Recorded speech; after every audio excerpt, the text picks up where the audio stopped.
All right, so yeah, so the deal that went out this week, Candy's deal, was based on that pricing strategy advisor class. So PSA is what that class is, and it is a what do you call it? A certification, right? So just like there's a bunch of different certifications that you can get: GRI, SRES, which is senior, just different certifications. I have probably all of them for what it's worth. I mean, I don't know that it's like that meaningful, like, oh my gosh, I've made so much more money because I had them.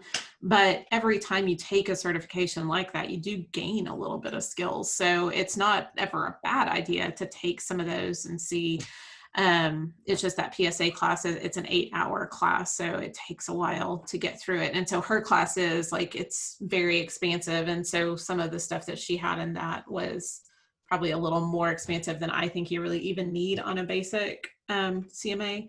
Because that's the other thing that I've found over the years, is that if I spend 4 hours doing a CMA and really detailing out every, well, this has a brick front porch, and this one has a covered back porch, and this one has a beneficial view because it looks at the creek, and this one doesn't, and like did all the minutia stuff on it, I find that it still a lot of times comes down to the same price point. So versus doing it, what I'm going to show you is kind of the quick and easy way. I mean, I really can do a CMA doing it the way that I do it in about 7 minutes. And like I said, I've spent hours and hours on it too. And I still come up with right about the same price. It may be a little bit different. It may not be, but ultimately, who determines the price of the house? Buyers. Yeah, really. I mean, it's whatever someone is willing and able to pay for it, right? So that, you can tell the seller, hey, no, it looks like it's competent here. And they're going to say, well, no, I want this. Can't stop that. I could have a buyer that wants something specific, well, I'm going to make an offer. Oh, we got an offer on a 350 house this week at 312. It doesn't really make any sense. Like, that's pretty far off. Comps don't support that, but ultimately that's what that buyer was willing to pay. So that's okay. We declined it and went on down the road. So it's okay. Anyway, so that's why I don't want anybody to ever like super stress out about this, or like really feel like you somehow, as God of all things CMA, know for sure what it should be. Because that's the other thing too. I'll get calls from some agents sometimes, and they're like, I mean, the seller will only sell it to us for 240, but I mean, I know it's not comping over 237. And I'm like, I mean, y'all, I can't tell that close. I mean, I really can't even tell within 15,000 what it would come in at, plus or minus, a lot of times. So just know we're it's an estimate. It's a process. Like, don't stress about it of if you've got it perfect or not. It's just really just in general getting a good idea of what's happening in the neighborhood for the client. Cool. Any questions before we get started? I have one question. On the Excel sheet, the square foot calculation and the builder net and all that, how often are those updated with the the formula? They shouldn't be updated very much. But I mean, so I don't know. I can't think of a time when they have been updated in the last, 5 years really. Oh, okay. So it's pretty. How long those formulas are good for? Yeah, the only thing, so with the square footage, we used to be on more of a dollar per dollar deal. So right now what we're seeing, and we've seen this for probably the last, I would say 2.5, 3 years, is that the appraisers are not giving dollar for dollar per foot for an increase or decrease in square footage.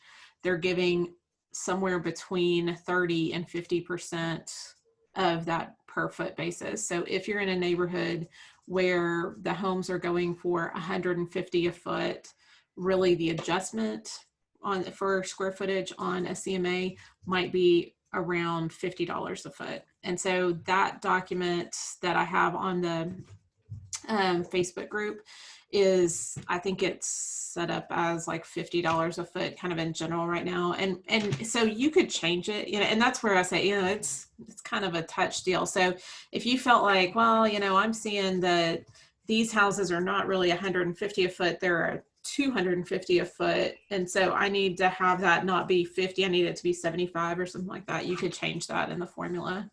If I was that's curious because I was seeing that in other sources that were referencing the different numbers, and they had 55 or. yeah. I was curious.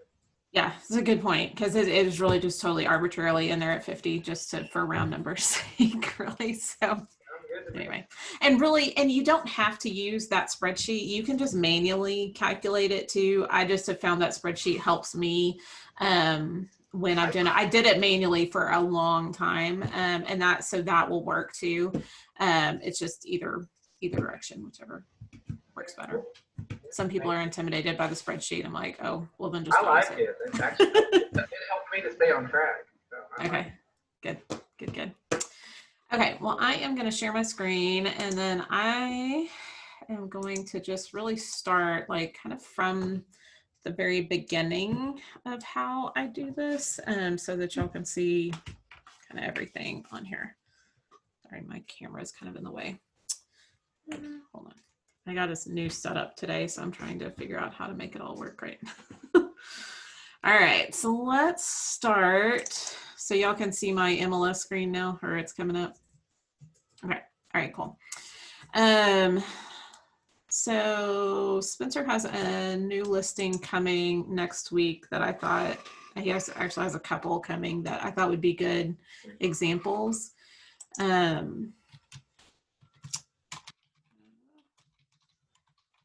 think it's this one, let me make sure.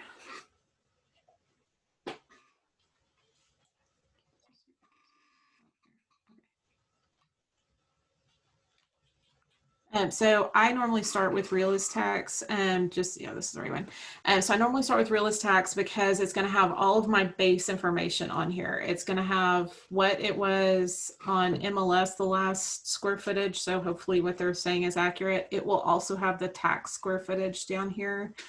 If you need to confirm that. Oh, well, this one for some reason doesn't, but anyway, so that's the building square footage from last time it was on MLS.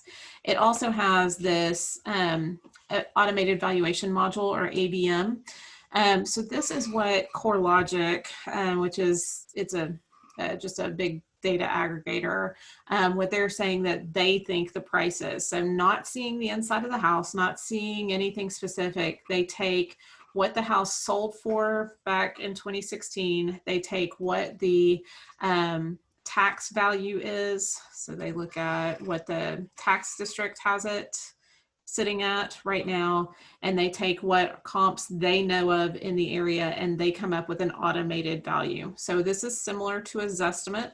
Zestimate and AVM are basically the same thing.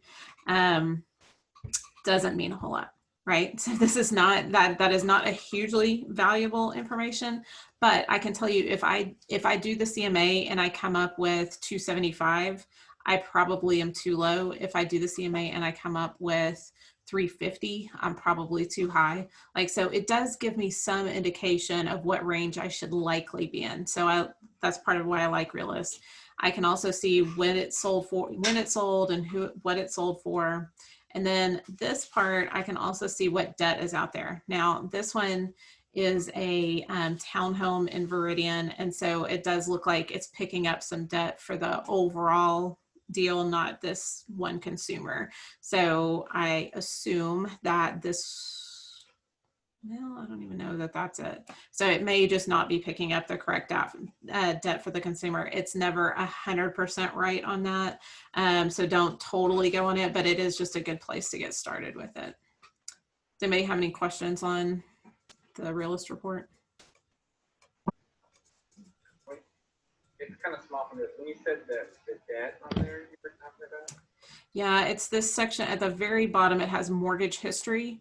And so this would be what mortgages have been filed of record with the county. Gotcha. So it will only be the initial mortgage amount, not the current balance. But normally you can kind of back into it, right? So if they got a loan for, 204 back in 2016 and I'm pricing it at 300, okay, well, I feel pretty good. Like they're not going to be underwater or anything on that.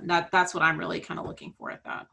And when you say it's not current, it won't pick up something that they just recently did. It's not a real time thing. It's pretty fast, but yeah, there will be some delay. I mean, not current, like it doesn't have the updated balance from 2016. So like if they have, let's say they maybe got a gift from their parent and put down 100,000, it's not going to show that. It's just going to show what that original debt was. And so just, it doesn't show how the payments have gone either. So somebody who has been more in distress and maybe they have, like done some loan modifications or something like that, it's still going to only show their initial debt amount, and that might have actually gone up if they had to modify their debt or something like that. So we can see. Hey Bart, during this time of the COVID and all that with deference and stuff. Yeah, so it's not going to take any of the forbearance or any of that into account. So you can still ask. I mean, it's not a bad idea to ask the borrower, hey, what is your debt? How much do you owe on it? This is my tricky way of kind of having an idea about it so that I'm not totally blindsided one way or the other if I wait and have that conversation in person. You can also have that conversation with them before you ever go in. I mean, you can, when you're talking to them, hey, yes, I'm going to come out Tuesday at 2. Oh, by the way, how much do you owe on the house? That's fine. You can also ask them, hey, how much do you want for the house? How much do you think the house is worth? Any of that is on the table. You can ask them, maybe they'll tell you, maybe they won't. One of the scripts that I really like is if they say, oh, well, that's your job. We're kind of interested to see what you say it's worth. Okay, that's fine. I just always like to get an idea of what the seller thinks their house is worth, just so that I can make sure to tailor my communication so that it's not too shocking to you one way or the other, and that I can really prepare myself as much as possible for you for the conversation we may have. Something like that. Thank you. And you can see, I'll just add, you can see foreclosure stuff if there is any on the property under here too. Yeah, if they have had a substitute trustee filed, that would be of record, and that would show up here too. Good. Okay, and like I said, it'll show their current tax value. It will also show their current tax like how much they're paying on taxes. And then it has a breakdown of what taxing districts they have, so that can be helpful potentially down the road too. It also has your lot size square feet. So like this is a tiny little townhome lot versus something that's maybe on a quarter of an acre or something like that. And so it'll tell you that too. And your build.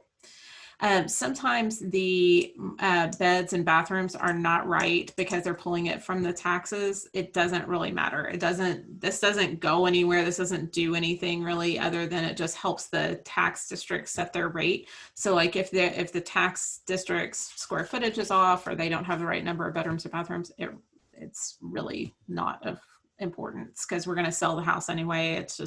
It will probably get picked up correctly down the road. Cool. Okay, so I am going to go back into Matrix. I'm going to go into my search. I go ahead into residential quick search because I have modified my quick search with a bunch of different extra fields. I've also modified mine to be what criteria I want it to be for a standard CMA pull or standard pull for comps. So I already have that. I want all the active statuses. I want pending and sold. I really don't care about the canceled, expired, or temporarily off markets, anything like that. I normally have this automatically defaulted to single family, but since this is a townhome, I'll need to add that. And so you can multiple click on things using the control key. So you can go and click it and do whatever you need to on that. And then I start with the map search. So I go in and put in the address. Amy? Yes. I've noticed the last time I sat down with you on this, you had the sold at 180, now you said at 200. I normally do 200 because the appraisers say about 6 months, and so 6 months being 180 days, I like to always just go a little bit more than that. So I traditionally use 200. And then you can, I'm sorry, I should say, like how I got that to set, if you hit this little gear icon, you can set your defaults to whatever you want for that. The map search automatically defaults to a 1/4 mile, which is pretty good, especially in some place like Viridian. We'll do another one that we may have to go a little bit farther out for in a minute, but 1/4 mile is good. Just somehow, for me anyway, it doesn't show up here. It's okay though, it's still got it. So right now it has me at 35 matches for this subset. That's pretty good. Really, I'm trying to distill it down to between 3 or 4 and maybe 5 to 7 listings for those comps. I do not want to have more than 10. I really need it to be a tighter subset than that. So really 5 is my goal, but sometimes I need to add one more, or, you know, so we'll just see. So 35 is not a bad place to start. Now I could go in and make adjustments here. So I could go in and take and say, hey, their total square footage is 1,943. I'm probably not going to want anything under 1,500 square foot. And so in MLS, you'll know you can do 1,500 and then a minus sign. No, wait, I would need to do a plus sign. And so that's going to mean everything that's over 1,500 feet is going to be returned. Looks like everything was over that because I'm still at 35. I could also go in and take out the new construction and say I want something that is 2019 or later. And so I only had 3 brand new constructions in there. I could actually say that I really want stuff 2018 newer, and maybe that would be a little bit different. Nope, still the same. So reason why I don't love to go in and make adjustments like that on here is that I may be missing something that's just outside of that barrier. So I really like to look at all 35 and adjust them from the list. So I go with just this, I hit the results. And then, so now this is all 35. Then I go in, I check this box over here for all of them to be checked.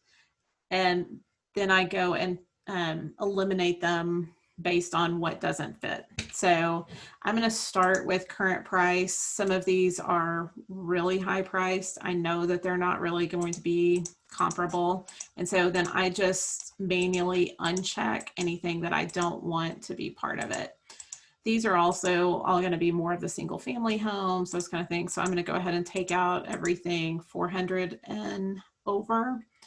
And then I'm going to hit refine, narrow, and it's going to only leave me those ones that I have checked. So then I can go in and take out, oops. So because I have 1,900 square feet, maybe some of these that are quite a bit bigger, I'm going to go ahead and take those out. And maybe some of these that are quite a bit smaller, I'm going to go ahead and take these out. I'm going to say maybe under 1,550 I'm going to take out, because when you're looking at these two, see how high these price per foot are, even though ours is 1,900 square feet, it may be difficult to get to that high of a price point. All right, so I'm going to narrow again. I prefer sold listings. So some of these actives, since we have enough sold listings, I'm just going to go ahead and take out all of these. Narrow. And then year built, I'm going to take out this new construction and narrow. So I'm getting closer. So I'm down to 10. This one says it has a pool. I doubt that's right. I'm going to click on it just to see. Yeah, that's not right. That's a townhome. It's just that somebody marked it as a pool. So one of the things that I don't have shown here is if it's a townhome or a single family. I could add that. And so you can do that by just clicking with that little 4-way arrow, hit insert column. And then I think it's the style maybe of house. Maybe that's just going to say traditional. Let's see. Yeah, just traditional. Okay, that's not the one that I wanted actually. I do have one question. Is it not a good idea to leave a couple actives in just so you can kind of compare, like, you know, ultimately if you come up with a price that's within your sold comps, what you're competing against on the market of actives right now? You can, I just don't have that as part of my CMA. Okay. Yes, I do think that is important to tell the story to the buyer, especially, or I'm sorry, to the seller, especially if they are, you know, thinking that theirs is just like really, really nice and that they're going to be able to get something great for it. Then yes, I would leave those on there. Okay, so now I've got my housing type. So I'm going to go ahead and uncheck all of these that are single family so that we're just comparing townhomes. And the reason why on that too is these townhomes have a pretty hefty HOA fee. So they're paying $678 a quarter. The single family homes are not. And so it's just not as comparable. All right, so I'm looking pretty good. I just look through to see, are there any major outliers? You know, anything super low price or super high price? Doesn't look like it. Looks like everything's pretty well in line on a per foot basis. This one is a 2-bedroom. That's pretty small. So, and that's the only one in the 1500 rank. So I may go ahead and take that out. I don't love this days on market of 170 days, but it looks like they still got a pretty good price for it. Like maybe they were just a little high on the market from the very beginning. So to me, this is a pretty good list for us to go forward with. It may be that we end up taking out one of them once we get to the CMA portion. So I hit this Cloud CMA. That's just what I prefer to use right now. There are several other methods. You can do a CMA in RPR. You can do a CMA just within Matrix. They have a section there. And it is an okay option. I just don't think it's as user-friendly from a customer perspective. Like I don't think the customer interface is as pretty. All right, so when I pulled this up, it says that there is no tax data and it wants me to input it manually. So that's fine. I don't know why there's not, kind of should be, but I know that there's 1,943 square feet per the last time they sold, and there's 3-bedroom, 2.5 bath. Also lets you put in a cover photo. You can do that. You can either do a picture of the family, you can do a picture of their house. I've done it where I've gone in and taken a picture off of Google Maps to add it there. But I really kind of like what it just does without adding a cover photo. So I've taken that out of my process just because it's faster to do without putting something in. So then I go and fetch listings here. It takes those 6 properties that we had and puts it in here. And then what Grady was talking about is out on our Facebook page. So under front agents, there is a file called, it's a little buried now. Probably need to take out some of these other things. Cloud CMA square footage adjustment calc. And so I can pull that up.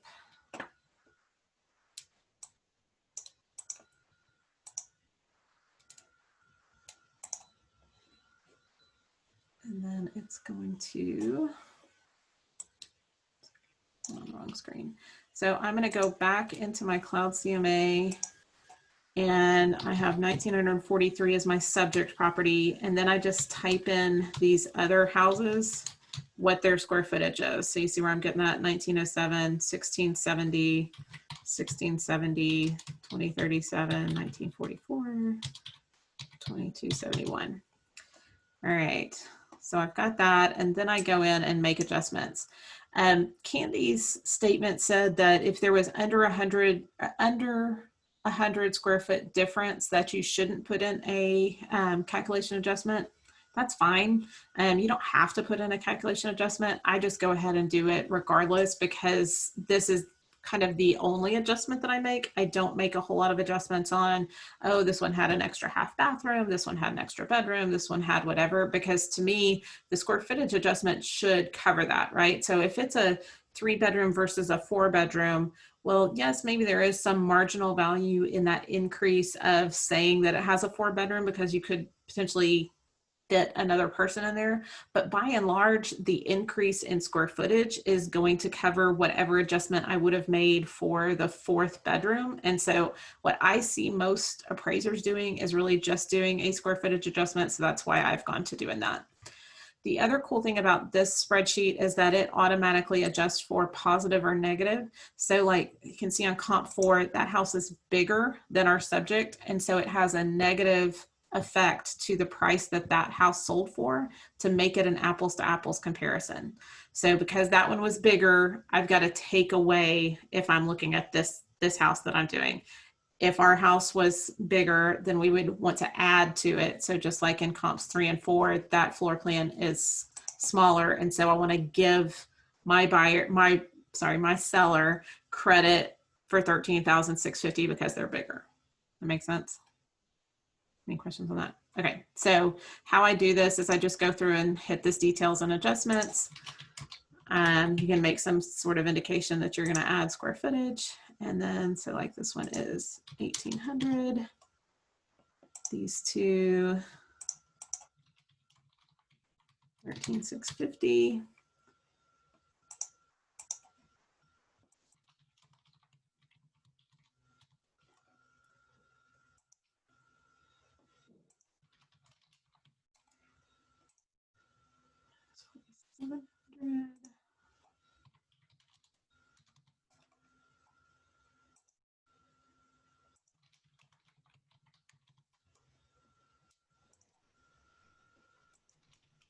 Hey, Amy, I can see what you're doing, but I can't hear you or see you. Sorry.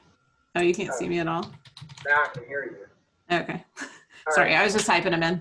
All right, so now I've got all of those adjustments made based on this. So I'm going to go ahead and exit out of that. So where I had, so like where on this one, for example, on 4202 Cascade Sky, this house sold for $288,000. However, once I adjust it, because it's just a little bit smaller than ours, if we were looking apples to apples, it would be $289,800. And that's what really the, oh yeah, sorry, you can't see me at all, can you? Sorry, there, hey, sorry, okay, thank you. The camera like automatically shuts off after 25 minutes, so this, yeah, here we are. So anyway, but so that's what the appraiser is looking for too, is what is that apples to apples number. And so when you look at that appraisal documentation, that's what it's going to look like. They're going to take that original sold price and then they're going to back off things or add things to get to a price. The other thing to know when the appraisers are doing this is that, well, a couple of things. First off, the appraisers know what number they're trying to hit. So don't let anybody fool you. They know exactly what number they're trying to hit. They have a copy of your contract. So they're not trying to blow up a deal. Likely they're going to come in at value. I would say probably, 80% of the appraisals right now will come in at value. It's fine. It's not saying that you're getting an amazing deal. It's not saying that you're getting a terrible deal. It's just saying that, hey, yeah, this all makes sense. Everything's okay. If they are 1,000 over, in my opinion, that is like a little nod from the appraiser saying, hey, well done, buyer. You just got a really good deal. I'm not going to tell you it's 10,000 over, because if I said that and then you got foreclosed on, the lender might get mad at me because I told them it was 10,000 over. But I'm confident enough to say $1,000 over because you're getting a heck of a deal. So I'm always thrilled if it is even $1 over met value.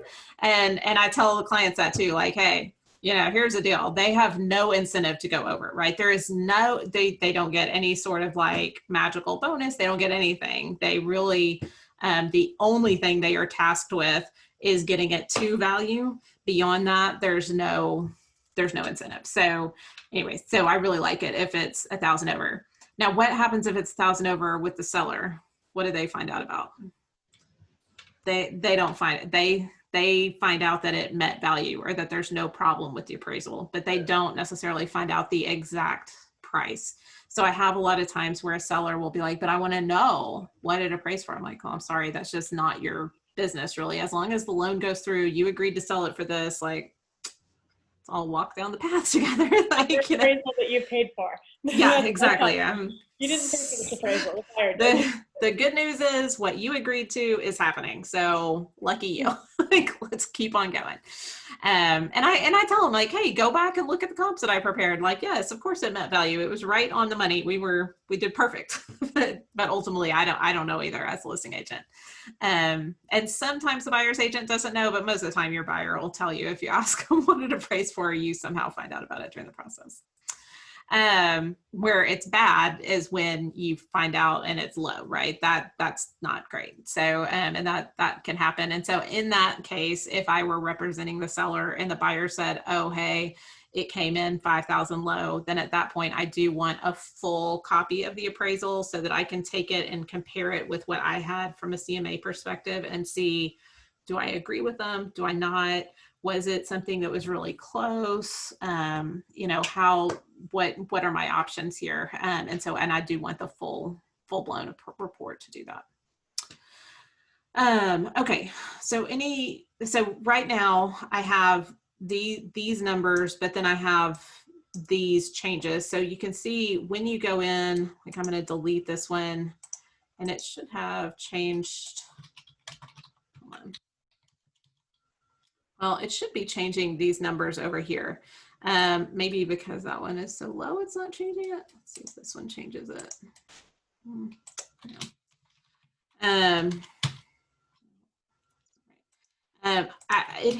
The Cloud CMA has been a little buggy lately, so maybe that's a bug that's coming in. So it's really better just to go through and scroll through and say, okay, I've got one at 289.8, I've got one at 286.150, I've got one at 278.550, I've got one at 280.300, I've got one at 282.950, and I've got one at 295.6. So this is not terrible news if you don't know what the seller is looking for, but I know on this one, the seller really wants 300. So I've got to kind of see, is there a way for me to tell a story of how this could be 300? Because if I'm an appraiser, right, that's kind of what I'm doing, right? I know what price I'm going to try to get and I'm going to try to do that. So I could go in and take out some of these and it's going to change some of my numbers. So like on this one, 282,950, I could uncheck this and then that's going to change, which that did change my numbers. So instead, so I was at 284, now I'm at 285 because I unchecked that. So now I only have 5 that I'm considering. I said, really, I want to have between 4 and 7. So 5 is okay. I may want to leave this one in. There may be a worse off one, which I think this one, it was worse off. And really it's worse off because it was so small and we're adjusting it up and you're just not getting that dollar for dollar increase per foot like we talked about. So if I take this one out, it's going to help me even a little bit more. That one I could potentially leave in. So it's coming up where it's kind of close, but I'm having trouble actually getting there to 300. I would potentially need to add some other sort of adjustments. So I will say my client has added, I don't know what they've added. They've added some cool wallpaper in some places and that kind of thing. So I could go in and make an adjustment for that. They are on a pretty premium corner lot. And so maybe I could add some adjustment for that. They have a, I don't know, it's a nicer unit. So I could say, well, you know, the comps are saying 290 maybe, but we could go ahead and ask 300 and just see what happens. But in that circumstance, if the appraiser comes in later and says, hey, the only thing I could do is 290, then I don't want y'all to get mad at me because I'm showing you, hey, the comps are really only at 290. So that's where I say, really, I can do a ton of work on this, but ultimately if the seller wants a different price, I may accommodate that. Now I may go in and say, hey, y'all, I think you have no shot at 300. You have to go in at 290. If you go in at 300, you are going to suffer a lot of days on market and it's going to be really tough and it's going to be tough for me to sell it. And it's just going to make everything awkward. Then I would say that. On this one, it is one of those like real cute when you walk in. Somebody's going to probably come in and love all the little jewel tone wallpaper and dumb stuff, and they may pay extra for it. And so I always tell people I would rather list it a little bit higher if they really want to, with a plan to bring it down, if not. So that's kind of my gut on this. We'll see what happens. I don't know. My question with the shower hose and the shower head, what you said, everything has its price. Yeah, you know. Maybe the one thing that sells the house. I feel Yeah. like when it comes down to these like cookie cutter type homes or townhomes, if it really has like more builder upgrades than like the standard basic stuff and it's cutely decorated, they just tend to do better. Mm-hmm. They do. And there's just not a lot of data that I can use to support that, but it's just kind of the way that it is. So anyway, so that's kind of my thought. So I'm going to go ahead and put this in at 300. It doesn't really change anything on my report, the way that I have my report set up. You can go in and set up a net sheet from here. I just don't like that in my report. So, all right. Hey, Rodney, saw you logged in. Good to see you. So these are the pages that I have in my CMA report. You can use whichever pages you want. I mean, you can go through and look at all of these and see which ones you like. They have a bunch of Tom Ferry pages. I mean, they have a bunch of pages. I'm using this more for a pretty, like visually pretty picture of what the comps say, but I don't really need a whole lot of like fluff about the process and stuff because I'm going to go over that with them. So I just do kind of the basics on that. So if I publish report, the annoying part of Cloud CMA is it's going to come up and say, hey, you should do this cash offer. I don't like that. But it is what it is. And then I hit this view PDF, and then I download the PDF and email it to them. There is also a way for you to view live, so where you can send them a link, I believe, to it, or you can pull up the link. Actually, I hadn't seen that, sorry. So you could do that too. I mean, if you wanted to have this up on your laptop with them, and then you could kind of click through it, or you could send things to them. Look at how pretty this one was. And, that's why you really can't get 300 for your house. Like, this is something that is potentially a good tool for you. I normally do the static one. Like I said, I think that this look for the front page is not terrible. So I go ahead and do that. Then it's got the map of the listings. Oh, and they do have the adjusted prices on here finally. So that's good. So it's got my 5 that I picked. It's got the adjusted. And so it's easy to really pull out this page and go over those prices with them. Honestly, that's as far as I get. I don't ever go through every single page or all this stuff with a client. This is more for your high S or high C people specifically. The C personality types really want a lot of detail. And so they're going to be the ones to go through and look at this. They're probably going to be frustrated that I didn't make more adjustments, but that's okay. I want to give them the raw data, and then they can make adjustments and figure it out from there.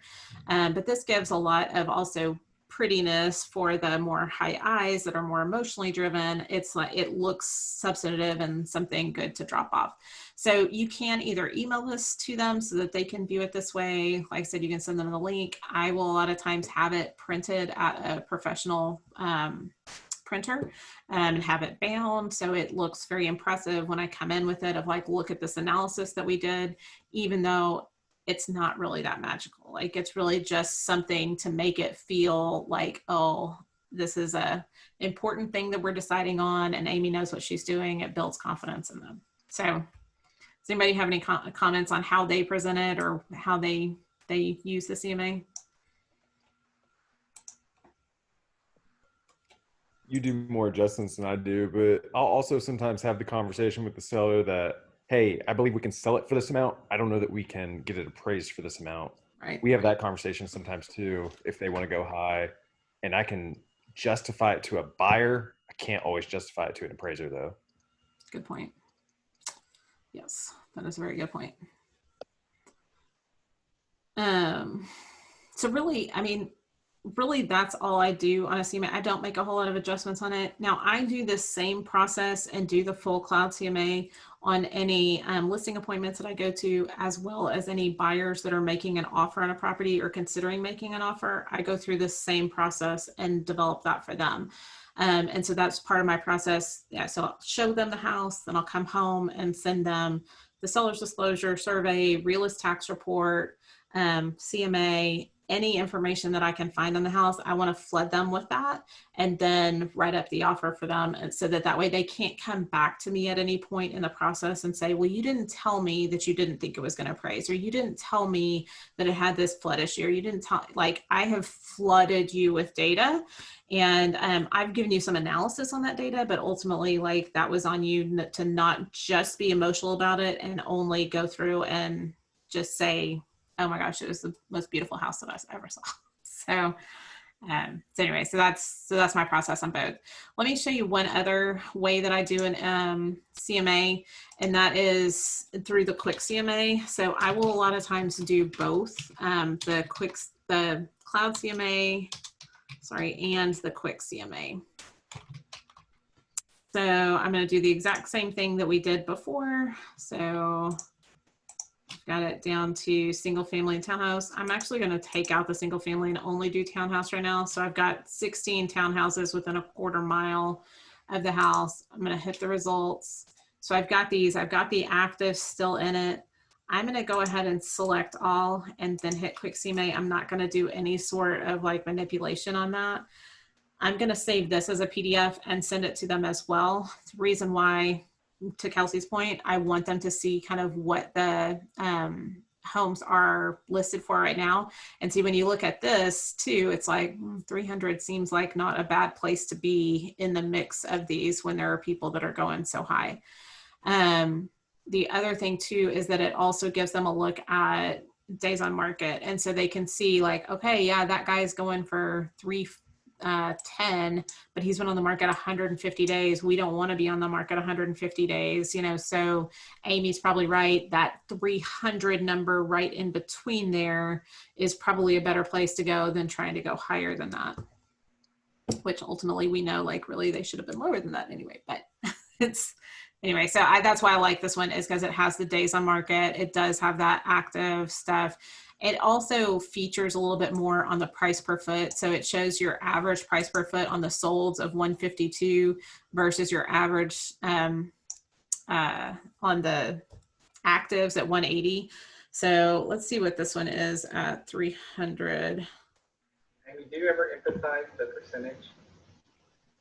A little, yeah. This one, the percentage of sales versus list price, some. Yeah, I like that. Yes. I think it's very helpful too if you've got somebody that's saying, well, I'm going to price it at 3, but I mean, I'm going to take 280 for it. Like, well, no, that's not, I don't need you to do that. I need you to go ahead and list it at 280 then. So, or closer to 280 anyway, because, and I'll show them like, look, you know, it's people aren't going in at 10% off. Like it's more of a normal price point. Okay. So what did we say that square footage was? 1943. All right. So my price per foot is 154. So I'm kind of right in that. So I'm actually a little bit low on the sold, but also keeping in mind there are a lot of these solds that were in the 1500 per foot range. So anyway, so I still feel good about 300. Like I said, we'll see. We'll see what happens. I think I've told all of y'all too, what I love, you know, as you're learning and, you know, figuring out neighborhoods and wanting to get more confident at what neighborhoods, I love taking new listings and doing this process without kind of merit to what the listing agent and seller decided for price. Just doing your own analysis, saying, well, if I walked into this house, seeing the pictures, how they are, whatever, I would have priced it at this, and then kind of track that property through to sold so that you can see, well, did you get closer? Did the listing agent get closer? It'll help you get better at pricing homes in general, just doing that exercise as you go through. The other thing too is it's a blessing that we have so much data out there and can really work in different neighborhoods and those kind of things. But like for me, pricing a townhome in Viridian, do that a lot. Like that's not something that's way far out of my comfort zone. Like it's pretty easy for me to do that. If this was a property down in Waco, I wouldn't know anything about anything on it. I was showing a house in Rock or in Heath yesterday, and they're asking me about values, and I'm like, I mean, I'll go back and do the analysis, but I cannot speak off the cuff about it because I don't know. It's just not a market that I'm as comfortable with. So don't ever be afraid to say, hey, I don't know, I've got to go back and run the analysis and do it. But that's also more of like where getting your market tighter will help you to be more confident and know more about what areas you're serving, those kind of things. So anyway, all right, any other questions or things that I'm going to stop sharing for a moment. So I can do one more if you want me to, and kind of go a little bit faster through it, maybe so we could get through it, or we can go on and talk about something else, or about appraisal, maybe kind of looking at what an appraisal looks like on something like that. That might help. I have a listing that I could use assistance on the price with. I thought we had a price right, and now I'm looking at the comps today, and all the other listings in the complex are the same price as us. And my client had to sit down with me today. He called me. He's like, please come over. Like, I need to get this place sold. Help me. Okay. And so maybe we should take a look at it. Yeah. Is it the 5757 Yes. University? Okay, cool. And I think we're a little overpriced, but we're kind of in a rock and a hard place. My client bought it 2 years ago, and he's probably either going to break in even or maybe lose a little money, unfortunately. And it just sucks. That's just part of it. Yeah. Okay. So go back to this. What's his unit number? E. It's kind of weird. Oh, 27N. Okay, yeah. There we go. 27N. Let's see what pulls up with this. 27N. Oh yeah. This weird name. Yep. How does he pronounce his name? Egehosa is the first name. Egehosa. But Better you than me. He doesn't. Probably would have messed it up. EJ. Okay. Okay, so yeah, and he's got every square foot counts, right, when it's 914 square feet. So let's try to see. So this one is active on the market right now. So I'm going to pull up the listing so that y'all can see the pictures. All right, and so this one is owner occupied right now. Yep. Okay. So, right by the pool. Mm-hmm. Cool. So, I'm going to go ahead and critique a little bit on the house first, and then we'll get into pricing. Just because it's so hard to get this client, by the way, to clean up a little bit. Yeah. And this is a million times better than it was when I first walked in. I totally believe it. So, and this is one that might really benefit from having a stager go through too, because then you're not the bad guy. The stager is saying like, hey dude, you cannot have shoes by your front door. I get that that's cultural and that's what you're comfortable with, but that is not okay. Having no globe on this light fixture, it's not okay in comparison with what others are. Is this painter's tape on a wall or a door? Yeah. Does he has a broken door? Yeah, not okay. So, I mean, I think a stager could really help him try to, just pack up all this stuff, man. Like you don't need that. That doesn't look good. This random chair right there. I mean, there's a lot that a stager could really increase the value without having to decrease the price of the house. And that's unfortunately what he's sitting at right now is right. Is like, hey, if everybody else in the neighborhood is priced the same way, you've got to elevate, right? Yeah. And that's not necessarily drop your price so that you can elevate. It's how can we figure out how to do this? So, yeah, I would say definitely like some hard conversations about staging, moving this down, moving this stuff down, taking this stuff out, it's, some hard conversations. The good news is that I'm not seeing a lot of damage or like, really bad paint or those kind of things. It's really just staging stuff. So it's not terrible to get down. We already changed that tablecloth. Okay, good. And so what I might tell him too is like, hey, here's the commitment that I'm going to do for you. I'm going to pay the stager, $200, whatever, to come out and meet with you. You have to do the work. Like, you have to do what she says, because otherwise I can't sell it for you at this price. The other option is we're dropping it $5,000, something like that. I mean, is this paper right here? I don't know what's going on with the tile on the backsplash. It's tile. I think whoever laid it did not do a great job. Yeah, that's true. I think. Yeah. And just tell them, like, look, I'm trying to get you more money in your pocket, but you've got to come in and help with this and figure out how to get this in better shape. And I get that it's, probably going to be another dude that moves in there and it's never going to look, amazing, but yeah, I can't have that. So all that to say is sometimes there are things like that make whatever pricing we go in and find comps, totally, it doesn't matter, because all I can see is a giant bottle of Jergens, and that's not like, that does not make me want to call this home. So anyway, yeah. And like the freaky, like somebody's going to stab you in the shower thing. Got to get that down. So he's right now at $199.9, which is a good price. But that's $218 a foot. So let's just basically look at what is happening with comps over there and see if we can tell. So I'm going to go back into residential quick search. Yes, I meant that. Oh. Sometimes it won't. Yeah, you've got to like really press on this thing in order to have this map area selected come up. All right, so because it's a condo, I'm going to really look at condo. I'm going to go ahead and click townhouse too, because sometimes, the data in MLS is only as good as the agents that put it in. So sometimes they think something's a townhouse when it's a condo, or vice versa. So this area does a lot of condos, so it should be okay. Okay.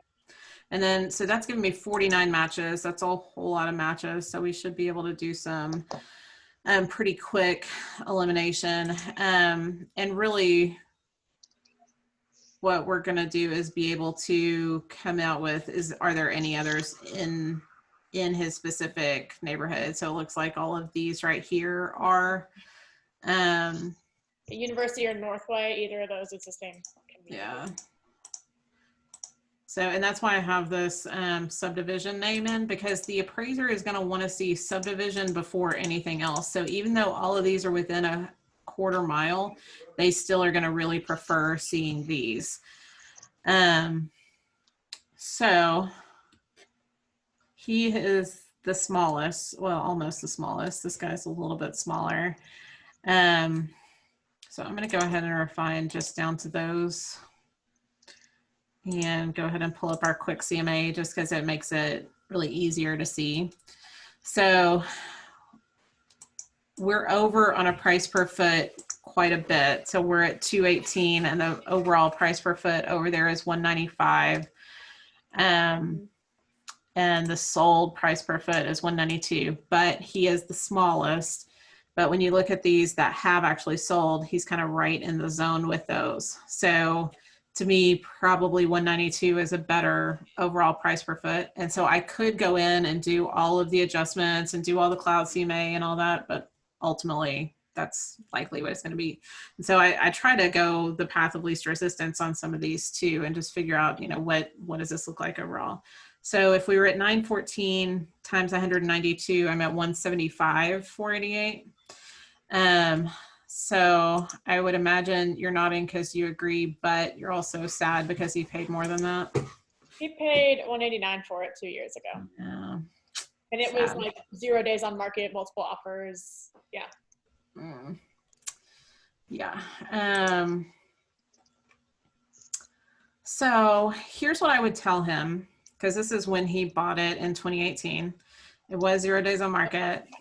He might have remembered, like he might have told you 189, but really it's 185. And the seller paid $4,200 of closing costs for him. So really it was like 180 purchase. So yes, we're saying that the 175 maybe he can get up to 180, but he's also he hasn't even owned it 2 years. So, sorry, this is just the way the market is. Like, the reality is probably need to drop it to, even if you did the full staging and got it really ready, you're still going to need to drop it to like 180 and see what happens. Maybe 185, but likely it's just not going to go for a whole lot more than that. And so he probably needs to make some tough decisions too, of like, what is he going to do? Right? Is he going to stay, or is he going to make a change? And there's just not, so sometimes it's kind of beyond the CMA. So I might give him this and say, hey, look, you're high all in. Like, thank you for dropping it initially, but there was no way that the original price of 210 was going to work. So we're really only getting closer, but we're still not there. Mm-hmm. Yeah. And it looks like crap. Yeah. So, okay. Well, that would be really my suggestion is he needs to be at 180. So that's the thing. So I say all that to say, most of the time I do the full CMA on all of them. And I would say, 80% of the time I do, but there are times when, maybe a buyer hasn't totally decided if they're going to do, or they're trying to decide between 4 properties. I may just do quick CMAs on all 4 and send it to them. And then they've got the kind of basic data too. So use your own judgment on that, what feels right. But I do think it's really good so that you don't get a call from a buyer, or an appraiser down the road says, oh, there's no way, we're 10,000 off. And then the buyer's at a point where they potentially lost their option fee, their inspection fee, and appraisal fee. And now we've got a seller that won't agree to that price. So that's why I do it on the buyers too, that I want to make sure everybody's on the same page.